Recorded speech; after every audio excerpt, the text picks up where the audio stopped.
안녕하세요. 너랑나랑 이서원입니다. 안녕하세요. 이현우입니다. 네, 선생님.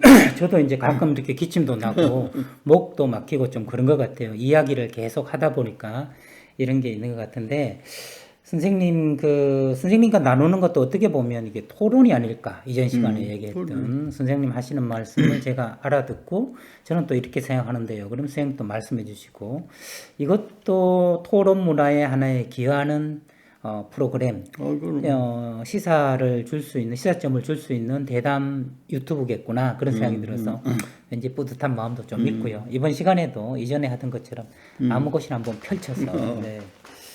자, 제목 있는 대로 펼쳐보면, 야, 메타박스라는 말이 나와요. 메타박스. 메타박스. 증강현실에 들다. 그러면서 메타박스인데, 메타박스도 요새 이제 유행하는 소리인데, 네네네. 저거의 개념에 대해서 내가 확실히 몰라요. 네. 가상현실, 뭐, 그런데, 이렇게도 들었는데, 그런 정도는 예, 알지만은, 저도 메타버스가 뭔지를 모르고, 뭐, 증강현실, 혹은 가상현실, 그런 거 그래. 보니까 현실은 아니지만, 현실 같은, 그러나 그것이 존재하지 않는다고도 할 수 없는, 그게 내가 왜 저걸 잘 모르겠다고 네. 말을 했냐면, 가상현실은 과거의 정신의학적인 진단으로 봐서는 환자예요. 아, 망상, 망상. 공상, 그렇지. 예. 그 현실만이 이제 건강한 거예요. 아, 항상 현실에 기반한 그렇지. 적응, 그러니까 이제 의학적인 용어로 현실 검증 능력이 있는 사람이 건강한 거고, 그 네, 검증 능력이 없는 사람은 환자라고 했거든. 네. 그러니까 메타박스처럼 가상현실을 현실 속에 섞어가지고 내놓으면 그때 개념으로 하면 이 전부 환자야. 환자네요. 망상 환자고, 편집증, 공상 그래서 환자네요. 내가 잘 모르겠다고 이제 네네. 표현을 한 거예요. 네. 근데 이것을 선생님이 이 책의 주제로 쓰신 뜻이 있을 것 같은데 혹시 기억이 나실까요? 메타박스라고 쓰셨는데 그거 뭐 뭐라고 찾아보고. 쓰셨는데 메타박스라고 하셔서 음, 나 같은 아날로그 시대를 산 올드보이에게도 판도라의 상자라는 용어는 익숙하다. 이렇게 하시면서 이 판도라의 상자가 21세기 첨단 과학의 새로운 메타버스로 이렇게 발전한 것 같다. 뭐 이런 말씀을 그 또 아날로그적인 표현을 네네. 하자면 네. 이제 그렇다 그 얘기지. 그 네. 메타박스라는 거는 요새 세대 사람들이 얘기하는 거잖아요. 네네. 개념도 뭐 확실히 다르거든. 네. 옛날 그 무슨 박스라고 그 판도라 판도라의 상자. 그거는 네. 열면 그 나오는 거지. 어? 그 네네네. 안에 들은 게 나오는 거잖아요. 네. 지금은 메타박스는 들은 게 나오는 게 아니라 섞여가지고 아, 네. 이게 현실인지 음, 꿈인지 구분이 네, 안 네, 되는 네, 거예요, 이게. 네, 구분이. 네. 뭐, 예전에 뭐 그런 우화 같은 게 꿈에서 장작 깨었는데 이게 꿈 속의 나인지 현실 속의 나인지 그럼, 구분이 안 된다 하는 그럼. 것처럼. 그래서 선생님, 그 비몽사몽간 그런 그러니까 거. 비몽사몽간 이게 현실인지 꿈인지 예를 들어 이제 가위 눌리는 경우가 가끔 있었는데 가위 눌린다고 표현하지 그, 않습니까? 그 눌리면 뭔가 바윗돌 같은 게 누르는데 이게 분명히 존재하는 것 같은데 실제는 아니고 이게 비몽사몽 아니겠어요? 그래서 선생님께서 제가 얼핏 지금 이 내용을 봤더니 메타박스를 하면서 과연 그것이 인류에게 어떤 영향을 줄 것인가에 대해서는 그냥 낙관론만 가지고 보기는 어렵다라는 약간의 우려 하는 것을 걱정 반 기대 반의 심정을 여기에 쓰신 것 같아요. 그래서 무엇인가 새로운 것이 나올 때 이것이 모든 기존의 결핍과 불행을 만회해 줄 것이다. 이렇게 생각하는 것도 너무 순수한 낙관주의다라고 볼 수 있는 것이고, 그러나 저것은 아예 거들떠 보지도 말고 옛날 것만 고집해야 된다는 것은 너무 순수한 고집쟁이다 이렇게도 볼 수 있을 텐데 드건치하고 실언 좀 보완하는 그런 노력이 필요하지 않겠습니까? 그러지. 문득 아직은 뭐 메타박스가 완전히 일상화되지는 않았기 때문에 이것이 어느 순간에 저희들 일상화되겠죠. 선생님 여기 친 것처럼 에디슨의 전구가 우리 모두 쓰는 것처럼 말이죠. 그런데 그 전이라면 지금 선생님이 말씀하신 현실 검증 능력, 현실 아마 대담하면서 가장 많이 들었던 이야기 중에 하나가 현실이라는 것, 그다음에 자기 분수를 알아야 된다는 것, 또 현실을 바로 볼 수 있어야 된다, 있는 그대로를 봐야 된다. 이런 선생님 말씀이 빈추러 가장 많이 들었고 그것이 정신이 건강한 사람의 지표다 이러는데요. 저도 어머님이 그 병원에 응급실에 몇 번 따라간 적이 있는데 응급실 가면 항상 선생님 생각을 했습니다. 선생님이 꼭 묻는다는 것을 지금도 의사들이 예외 없이 묻더라고요. 어머니 여기가 어디예요? 여기가 어디예요? 어머님이 병원 그러면 그 다음으로 제가 누구예요? 제가 누구예요? 그 다음에 또 뭐 의사 선생님 그러면 마지막 질문을 하더라고요. 지금이 언제예요? 밤이에요? 낮이에요? 언제예요? 이렇게 묻더라고요. 그래서 여기가 어디냐? 내가 누구냐? 그 다음에 지금 언제냐? 이것은 현실 검증의 가장 기본적인 질문인가 보다 이런 생각을 했거든요. 그러면 응급실에서는 여기가 어디냐? 내가 누구냐? 지금이 언제냐? 이걸 통해서 그 사람이 현실을 제대로 보느냐 안 보느냐를 이제 제정신이냐 아니냐 말하자면 그렇죠. 그거를 판단하는데 그러면 응급실 말고 정신과에서는 무엇을 보고 이 사람이 현실을 바로 본다. 이거를 판단할 수 있을까요? 그건 참 어려워요. 네. 왜 그러냐면 네. 사람들이라는 건 또 마음을 숨기거든. 그대로만 얘기해 준다면 예. 우리가 눈으로 사람을 보듯이 정확히 할 수가 있는데 네. 이게 나한테 유리하다 싶으면 얘기하는 거고 불리하다 싶으면 또 감추고 오죽하면 거짓말 탐지기가 때로는 생겼겠습니까? 때로는 또 이제 뭐 풍선처럼 부풀려가지고 하기도 하고 축소하기도 하고. 네. 그러니까 이제 거짓말 탐지기 같은 것도 나오지만은 그걸 또 믿을 수가 없어요. 네. 왜 못 믿느냐 하면은 성격이 굉장히 예민한 사람이 있어요. 네. 그럼 그건 다 저게 오류가 나와. 자기는 훔치지도 않았는데 예. 성격이 예민하니까 혹시 저 사람이 나한테 훔쳐갔다고 얘기하면 어떡하는가 하는 대한 불안이 있어요. 그 파르르 떨리는 진동이 보통 사람 파르르 거짓말할 때 떨리는 거 같다 이거죠. 똑같죠. 그러니까 그걸 네, 믿을 네. 수가 없고. 또 이제 정신병질자 같은 요새 뭐 사이코패스 네, 네, 뭐 네. 얘기 많이 하잖아요. 그런 사람들은 해보면 정상으로 나와요. 지극히 차분하니까. 차분해서 그런 게 아니라 거기에 대한 죄의식이 없어. 그게 뭐 잘했는지 못했는지 그걸 모르니까 네, 네. 뭐 당연한 거지. 네. 그러니까 정상파로 나오는 거예요. 그런데 이제 이 비몽사몽간 이걸 말이지 옛날에는 남가지몽이라고 뭐 그런 남가지몽 그러니까. 얘기 들어보셔서 네. 그래.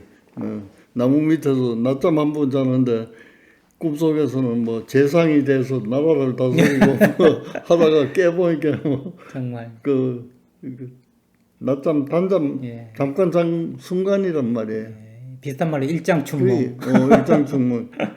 그게 옛날식 메타박스. 네, 옛날식 말하자면. 옛날식 메타박스. 근데 메타박스 이것도 그 의학적으로 설명을 할 수가 있을 것 같아. 네. 뭐냐면 우리가 꿈을 꾼다고 하는 것은 의식에 제일 가까운 수준이에요. 예. 우리가 잠을 잔다는 것을 5단계로 나누는데 네. 이 5단계에 들어가기 이전의 단계가 아하. 네. 그게 깊은 무의식으로 들어가기 전에 단계. 네. REM 단계라고 그러는데 네.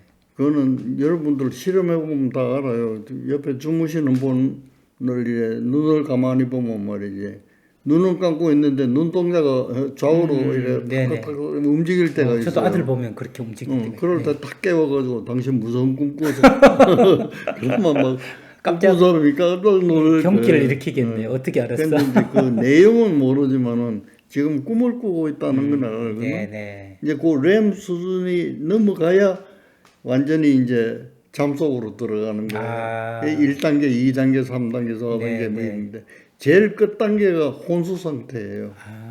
그거는 종이 한 장 차이예요. 넘어가면 죽는 것이고 예. 거기서 일어나면 깨는 것이고 그렇게 나누거든요. 네, 네. 그러니까 이 렘 수준에서 우리가 꿈을 꾸는데 딴 때는 꿈을 못 꿔요. 네. 렘 수준에서 꿈을 꾼다면 이게 비몽사몽간이잖아. 의식하고도 관계가 있고 무의식하고도 관계가 있고 네. 그 중간에 있는 거거든. 그러니까 이게 메타박스 아, 현상일 것 같아. 네, 네. 참, 이 과학이라는 것도 참 대단한 것 같아요. 그런 우리가 상상만 하던 것들을 현실로 차곡차곡 만들어내니까요.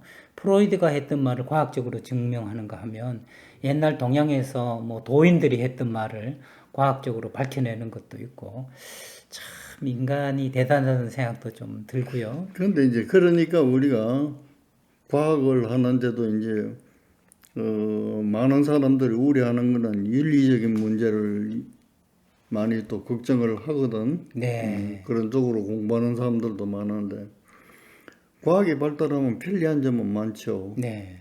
많지만 그 이면을 보면 뭐든지 다 동전의 양면처럼 있잖아요. 네, 네, 네. 그만큼 우리에게 이로움을 주고 즐거움을 주고 편리함을 주면 그 이면에는 반드시 그 부작용이 있는 거예요. 네, 네, 네. 그 요새 텔레비 보면 우리가 플라스틱 쓰는 거 있잖아. 네.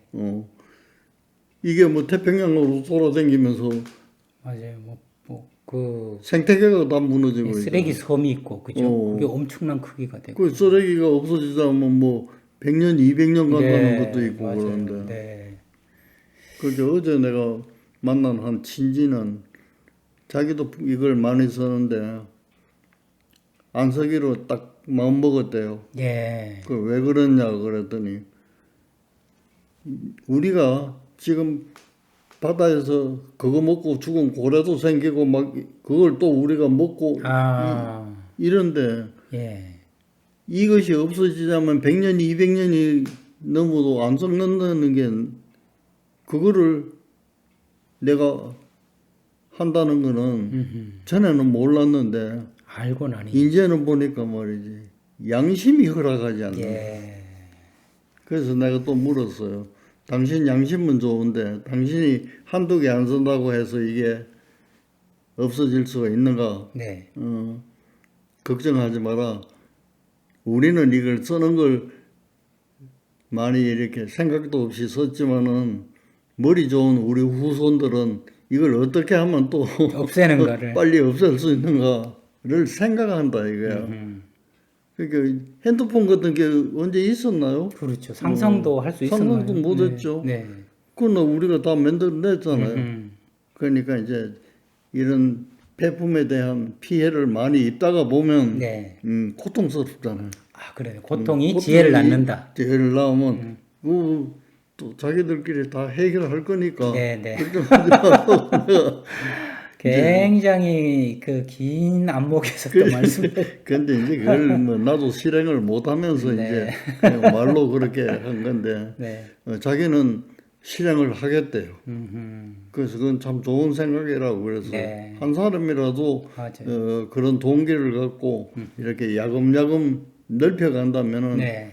앞으로 그걸 또 뭐 100년 만에 썩는 거를 뭐 단 10분 만에 어떻게 하는 또 과학적인 기술이 네. 발달될는지도 야, 모르잖아요. 갑자기 희망이 생기네요, 선생님. 그거 가능할 수 있을 것 같아요. 이렇게 과학이 외국을 가고 달나라를 가고 별나라를 가는. 그래서 이제 건데. 과학적인 윤리는 이 손바닥처럼 말이지 네. 편리함 뒤에 인류를 멸망하게 만들지도 모르는 네.